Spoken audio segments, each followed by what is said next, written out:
HTS has come to power. HTS owes its roots to Al-Qaeda. Though today he's wearing a suit and meeting foreign leaders, but just does an appearance change a person? The HTS is now saying we have moved away from the ideology of the Al-Qaeda. We will allow women to attend schools. We will not go for that sort of measures that the Taliban has taken against women and children in Afghanistan. But HTS is still designated as a global terrorist organization. They want to amp up their nuclear production. There are a lot of stakeholders in Syria. A lot of stakeholders. And the next thing is, will Syria remain a secular country the way it was? What do you think our relationship with Syria, India's relationship has been? Now, Turkey, Syria, Pakistan, when they gang up, then what is going to happen as far as India is concerned, as far as terrorism is concerned, is an issue.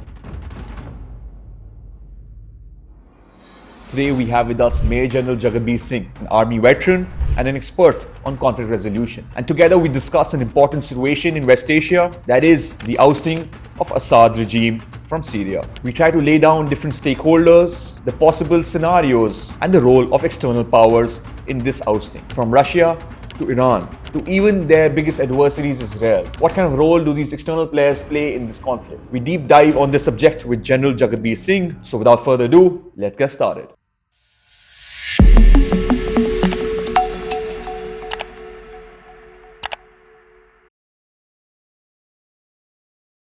Before we dive into today's conversation, I want to take a quick moment and ask for a favor.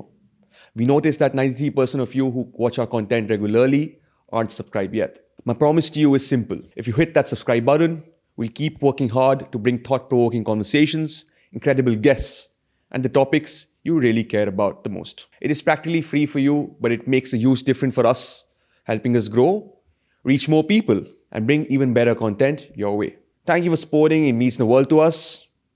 Now let's get back to the video.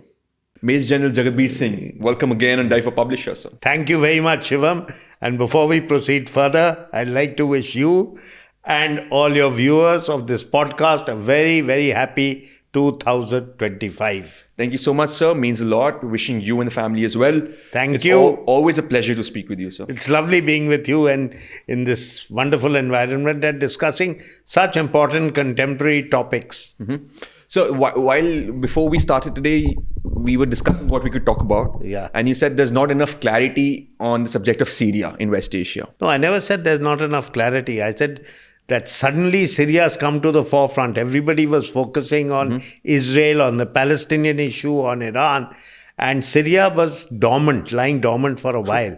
And suddenly this has come to the forefront. And we've seen with the speed of events have taken place in Syria. And now you see where Syria is heading, how it's heading. And we have a lot of hopes for Syria. But in the course of this discussion, I'll bring out the challenges that are faced over there. Done. So we'll discuss Syria. But before that, I would like to share perspective with you, sir, that I recently heard about from an American CIA agent, an ex-agent, in fact, and wherein he said that the World War III in 21st century won't be same as what the wars were before, like 1 and 2. He said the World War III will be more about the proxy wars in the region, and that we see that happening as well. There we see about 115 active conflicts around the world. Do you think we are stepping close to a World War III every day? Well, talking about proxy wars, I think proxy wars came to the fore in Cold War. And that's when the two main contestants, Russia and US, fought all their battles through proxies. And it was spread all over the world. And one of the main grounds of proxies was in the Middle East. And the surprising thing is each one, partnered some country at some time. Though, of course, the consistency has been that Israel has always had the backing of US over there. Yeah. So apart from that, Syria was at one time, somewhere aligned to US at one time. Iran was also at one time aligned with the US. Now it's against Iraq, was first with the Soviets, then with the US. So, these proxies keep changing. Russia and US fought their battles through proxies. You saw what happened in Afghanistan. That was a clear thing of proxies. So, proxies is the way forward. What is the Ukrainian conflict about? Everybody says Ukraine is a proxy of the US and NATO. So, the reality. So this guy has not told you anything new. Everybody knows about this. The issue is that US is a island nation, means in the sense, when I say island nation, it doesn't have active borders with anybody. North, you have Canada. South, you have Mexico. It's protected by the Atlantic and the Pacific Sea. So what is their best way forward? They only fight out of their country. You see, all their wars have been outside their country. Very rarely has US territory been bombed physically. The first instance which comes to light was Pearl Harbor in 1941. And after that, you had the 9/11 that took place, which was a terrorist attack. And today, on New Year's Day, you had another guy, going berserk, using a vehicle. They call it vehicle ramming. Yeah, his was a Ford pickup truck. The Cybertruck guy was in Las Vegas, who was a active duty sergeant who blew himself up with his vehicle outside Trump's hotel. So that was a Tesla Cybertruck. And look at the symbolism of it. Outside a Trump hotel with a Tesla truck. And he said he's fed up with the American government policies. And this other guy was a guy who had been indoctrinated online by the ISIS, Shamsuddin. But he's an American citizen. He belongs to Texas. He studied in a university. He was also in the army. So do you think that both these attacks are concerning for the US? Definitely. It's concerning. It just shows how these guys, caliphate, dissolved, so to say. It doesn't hold any physical territory. But look how it's influencing people online and radicalizing them to a degree that they are able to carry out they call it leaderless jihad. Somebody called it leaderless jihad. And that's what they're doing exactly. Let's get back to the conflicts around the world, sir. What do you think would change now that Trump is going to be in power? Trump has talked of one thing very categorically, and he's saying that he's going to get a ceasefire in Ukraine. And the other thing he's talked is absolutely the opposite, when he's threatened Hamas the other day that he'll bomb them out of place in case they don't negotiate. So, these are the two, and return the hostages. And latest news is that 34 hostages are in the process of negotiations are on for 34 hostages to be released. So these are the two ends of the spectrum. And the next thing that is going to change is what he's threatened to do. Will he actually carry it out? Is whether he's going to carry on with the funding of the NATO to the degree he's been funding them, to the degree that America's holding the burden of the responsibility of the West European security. Will he do that? Will he continue with that, or force them to spend more on their GDP, on their own security? Only yesterday, sir, Trump happened to speak in the public forum, and he said he expects NATO members to spend 5% of GDP, and that's insane. Well, that's a very high amount of your GDP on defense. But this is the benefit will come to the American defense manufacturers if he spends that much. So if they don't spend on a war, they'll spend on equipping themselves to prevent a next war, which again will benefit the American defense manufacturers. That's true. That's what's going to happen. But yes, there is going to be a change as far as Trump is concerned. His policies are totally different to, I won't say diagrammatically opposite, but what has Biden done? He's propped up Ukraine, and even now after losing the election, he sanctioned use of American precision guided weapons on Russian soil, whereas Trump is saying absolutely the opposite. But challenges to bring peace in Ukraine are again tremendous. It's not that easy to just say that peace is going to come to Ukraine, because the main issue remains two. The first issue is that Ukraine still wants to, the territorial issue I'm not getting into. So where territory, I look at whoever's staying where they are, that will probably be the line of, contact will be the line separating them. The main issue is that President Zelensky is still insisting that Ukraine become part of NATO. Right now, they can't become part of NATO because they are at conflict. But after this, will they become part of NATO? And that is the main reason why Russia went into the conflict with Ukraine. So that is a no as far as Russia is concerned. But the other reason will be, and that is the most challenging, that what security guarantees will Ukraine get that Russia will not repeat this again? Who will police the front between the two countries? With Russia being a member of the Security Council, Will they allow a UN force to come in? And how will the peace be enforced? Will it be a European Union-led force?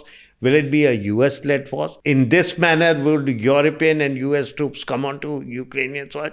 I'm sure Russia will not permit that. So how best will the two contestants withdraw from each other, and how best they will establish some sort of relationship with each other? And Russia will also demand something in return. And what are they looking for? They are looking for, what is the future of sanctions on Russia? How can Russia again get integrated with the Western economy? True. How can Russia, so it won't be just one way, So Russia, they will have to make concessions for that. You can't say that this fighting will stop. Ceasefire is the easiest. The implementation of the ceasefire and the long-term impact, the long core issues of the conflict have to be addressed, and which I've said was three issues. One was the, which I feel is a no-no, is the Ukraine becoming part of NATO. The second is the security guarantees for Ukraine. And the third is the integration of Russia back into the mainstream without the sanctions. What about the Russian money that has been frozen there? What about the oil, the gas that is going to start flowing? The Ukraine gas has just been, the Russian gas to Europe has been stopped by Ukraine. Other countries are facing the heat, East European countries. Definitely. Slovakia has raised this issue just now. So, I mean, that's... So, the ceasefire is a lengthy process, but we hope it happens because... the world wants it to happen. The world wants it to happen, and it has to happen. It's... the next logical step. You can't have unending conflicts like this. True. Now, bringing back our focus to West Asia and specifically Syria, but the way I'm going to connect it to Syria is through Iran, sir. We recently saw Iran is in a turmoil as well. US and Israel are ready to attack Iran in a very recent affairs as well. They are afraid that they want to amp up their nuclear production. So do you think that's a concern for Iran? The biggest country that has lost out in Syria is Iran. Because that was a proxy, back to proxy. This was a regime supported mainly by Iran and Russia. The Assad regime was supported mainly by Assad and Russia. And this was the land link that they had to Lebanon and on to the Hezbollah. That link has got cut. This was the link they had to the Eastern Mediterranean. That has been cut. In fact, just today or yesterday, there was a statement by an Iranian general, who talked of this. And he says that, this has been one of the biggest setbacks, one of the biggest debacles. And he said that we were defeated and defeated very badly.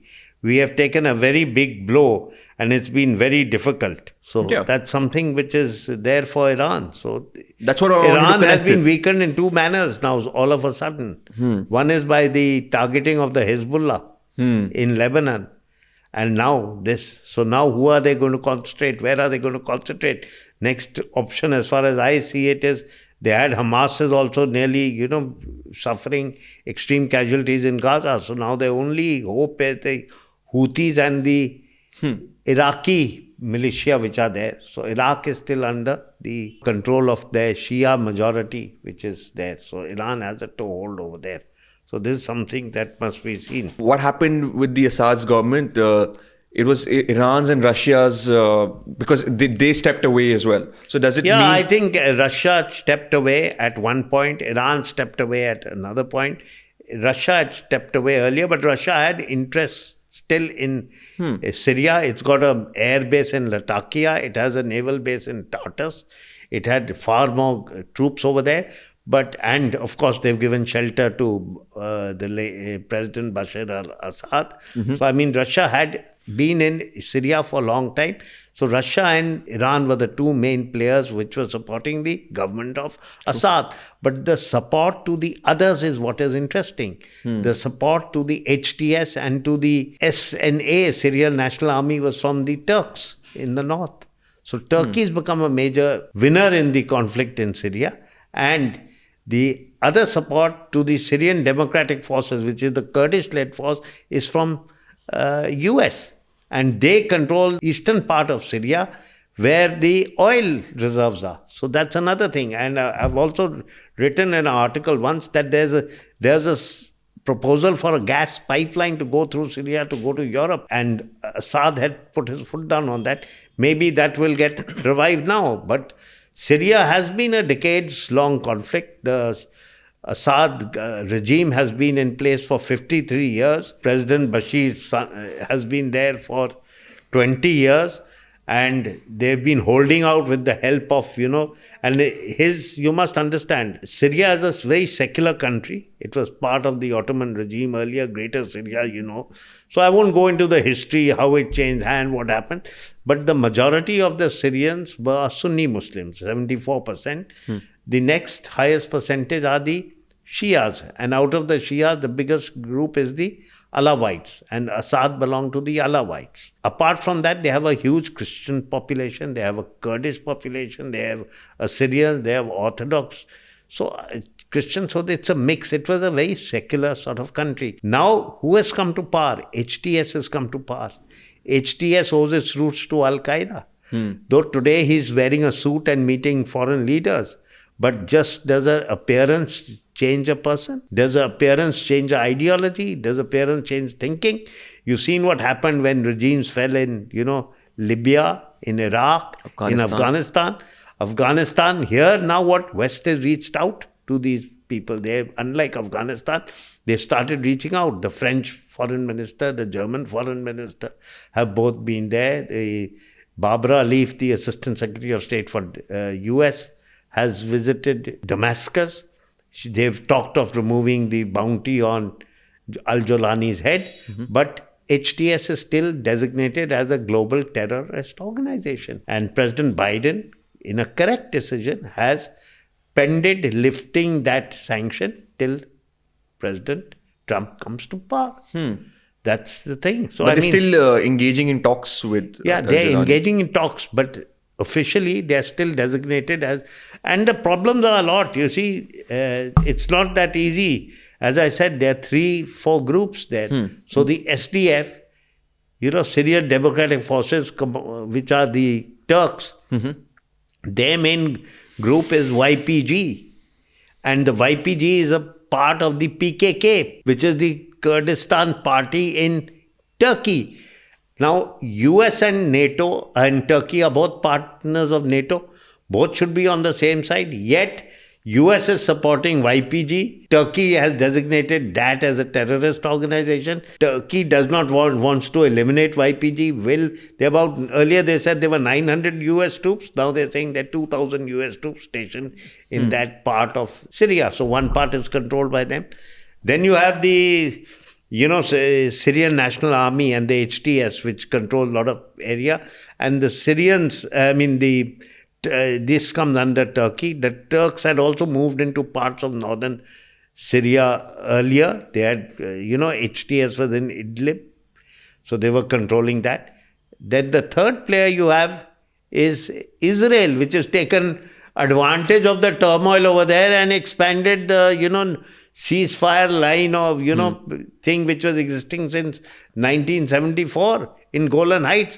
And not only has it gone there, it's, got hold of, captured the area, Yarmouk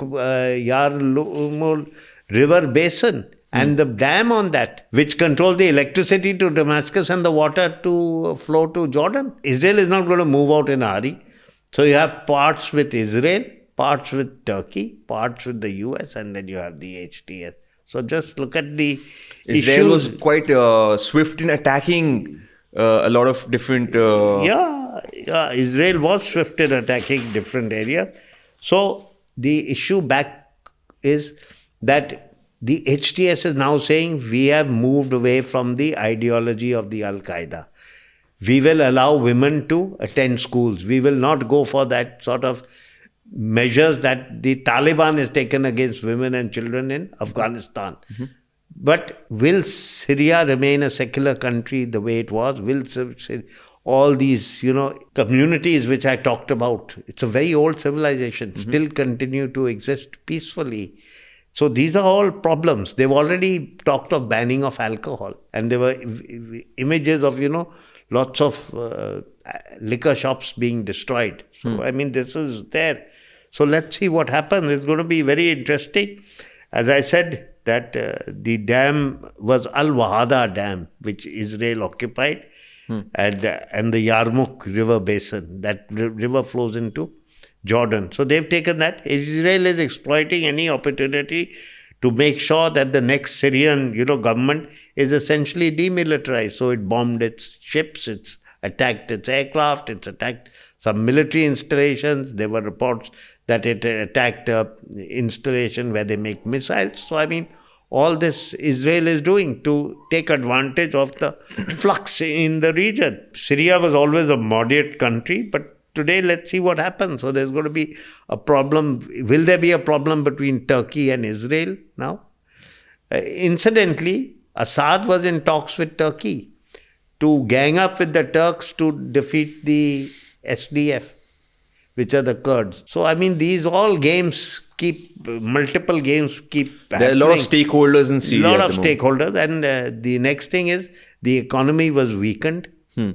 There's inflation is in triple figures. The currency is, has collapsed. Their resources, their foreign reserves from 10 billion in 2010 are down to 200 million now. So just look at the fall. 13.1 million of the population is said to be, suffering from food shortages. 22 million population. There are large amount of people displaced. A lot of areas have to be rebuilt.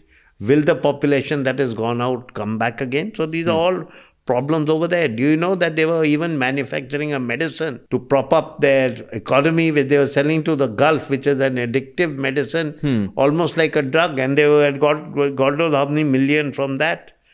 The tax revenue to GDP in Syria is amongst the lowest in the world.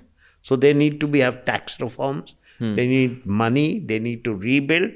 So how they're going to manage it unless somebody steps in and starts helping them.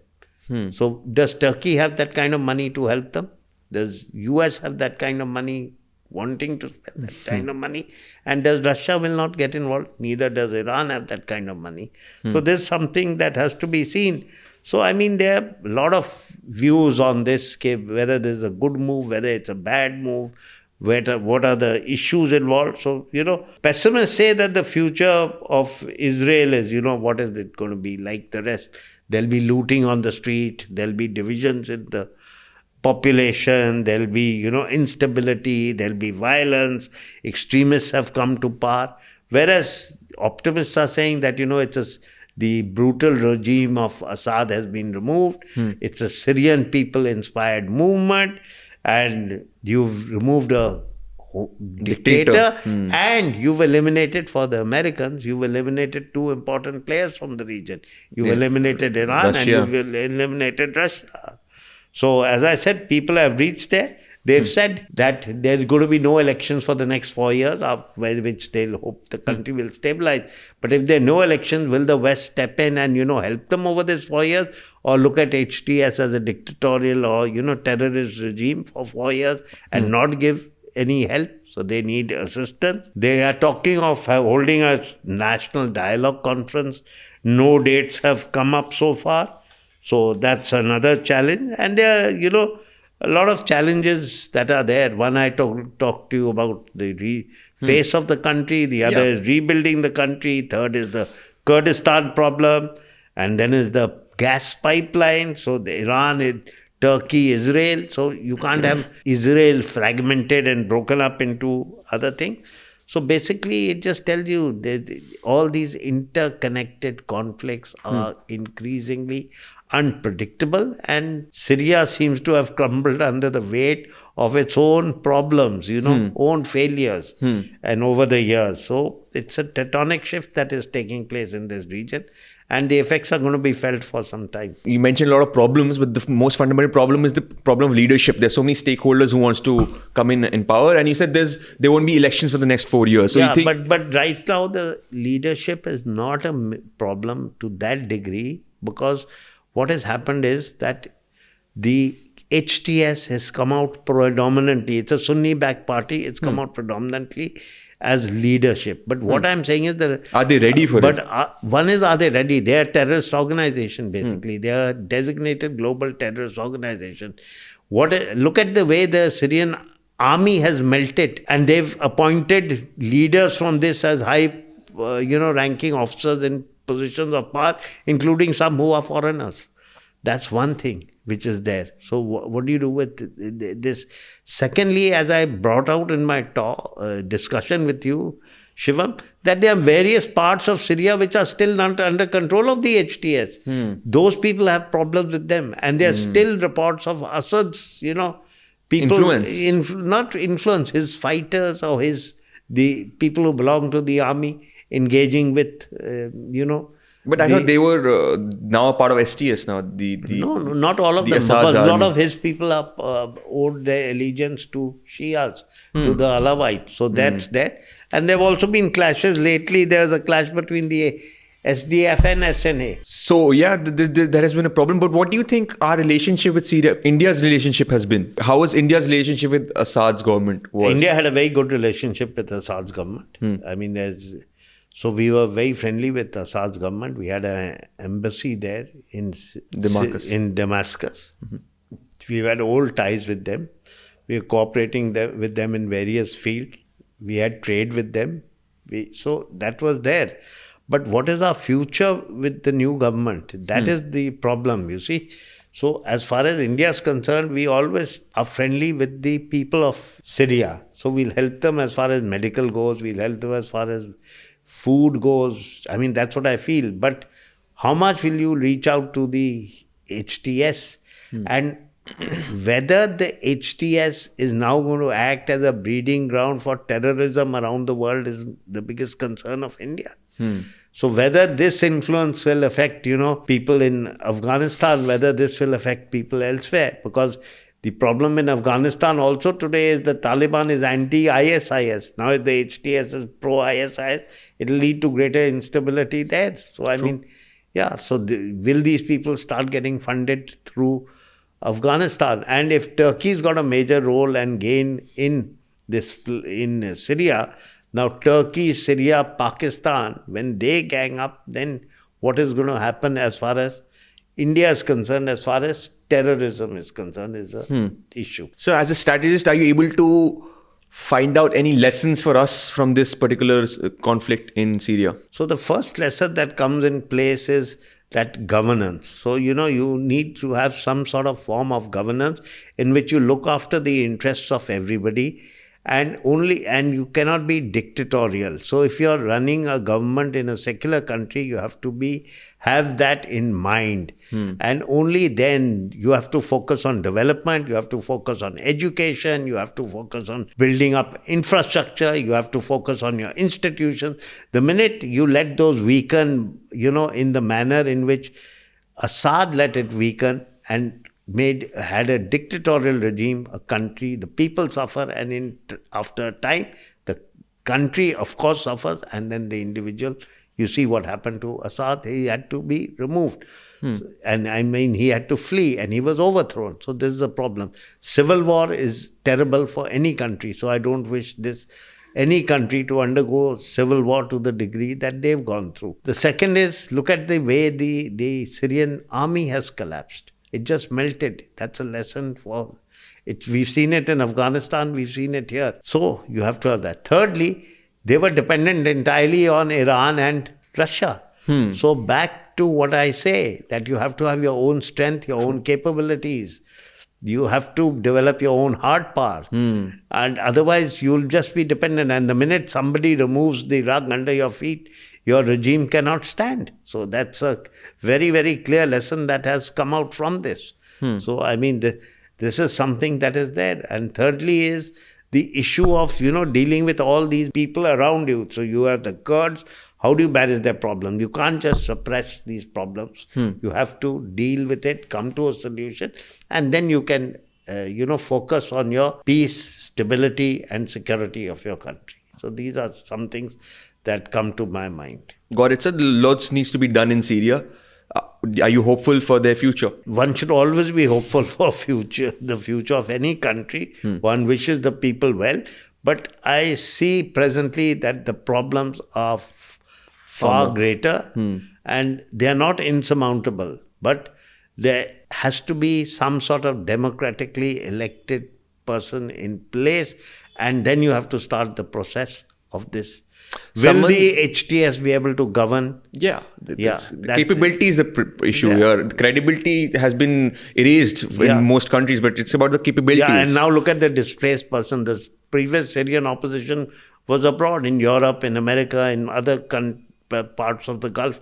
Where are they? Are they going to come back now? If so, how will they come back? Will they have a role to play, or will the extremists have a role to play? This is something that has to be seen. Got it, sir. Lovely conversation with you on the subject of Syria and West Asia as a whole, and I learned a lot about it. I'm like you said, we should be hopeful about Syria's future, and that's what we send out as well, sir. Thank you so much. Thank you, Shivam. Thank you. It's Pleasure been a being lovely with you. conversation with you. Thank you so Bye. much. We at DOAP are working really hard to take this podcast to the next level. Our guests are going to get even better.